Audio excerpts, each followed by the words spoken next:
Magandang buhay, everyone! This page would like to share with you all the simple recipes that I know. For today, ang ating pong lulutuin ay adobo sa gatang, atay ng manok. Okay, for the procedure, lalagay po muna natin ang atay. Pakakatasin po muna natin ito bago natin gisahin. Ayan po. So, takpan muna natin.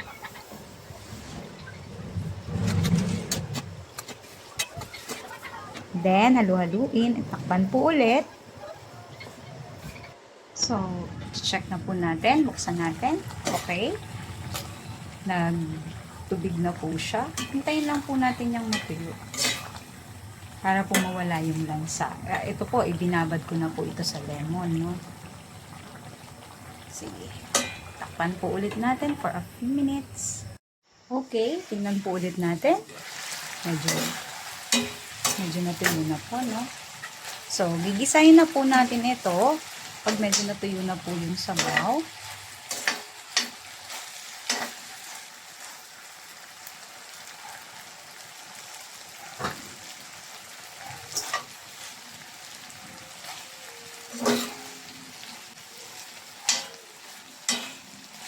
So, I think pwede na po ito. So, lagyan na po natin ang cooking oil.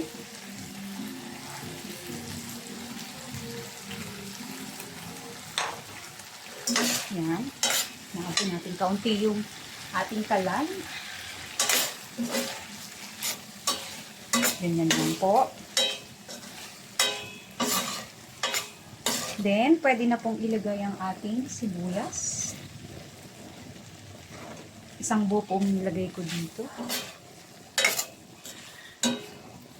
Dagdagan ko pa po ng cooking oil.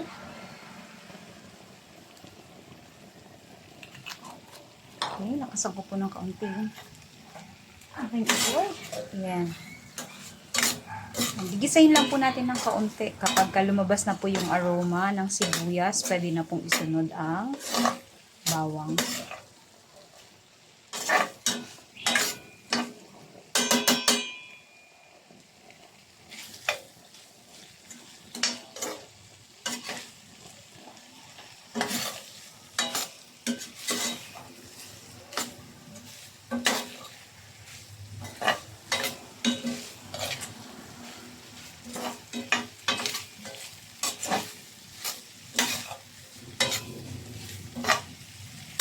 Okay, sunod na po natin yung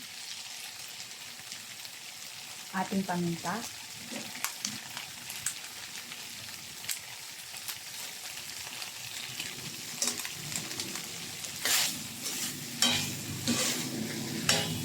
And then yung bawang.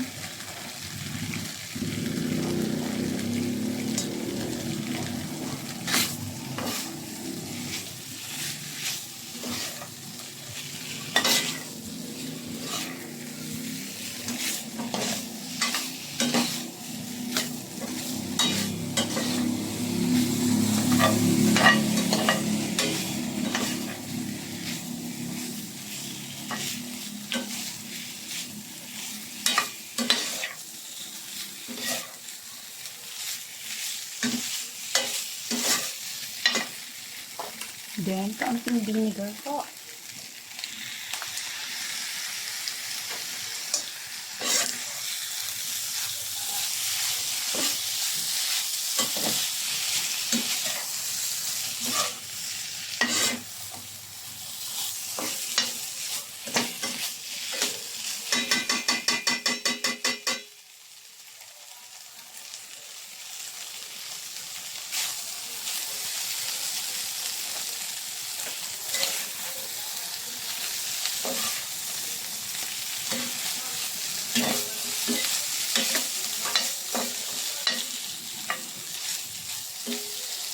Next po ay ang ating gata.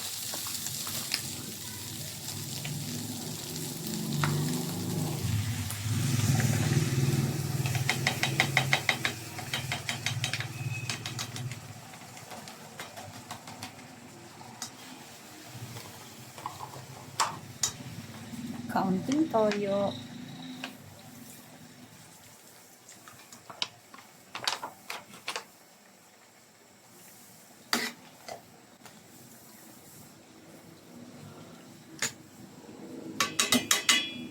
Lagay na po natin ang ating ceiling green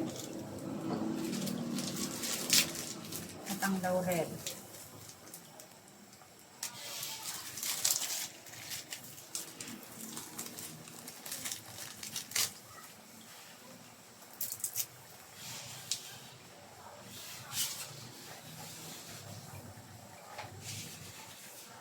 Tapos po, natakpan ulit natin. After a few minutes, ito na po ang ating adobo sa gata. Atay na adobo sa gata. Okay. Tingnan po natin.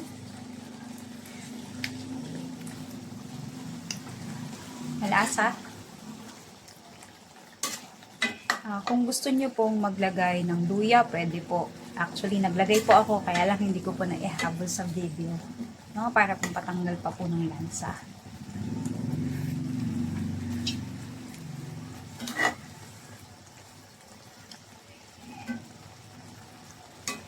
Konti na lang po, and then this is ready to serve.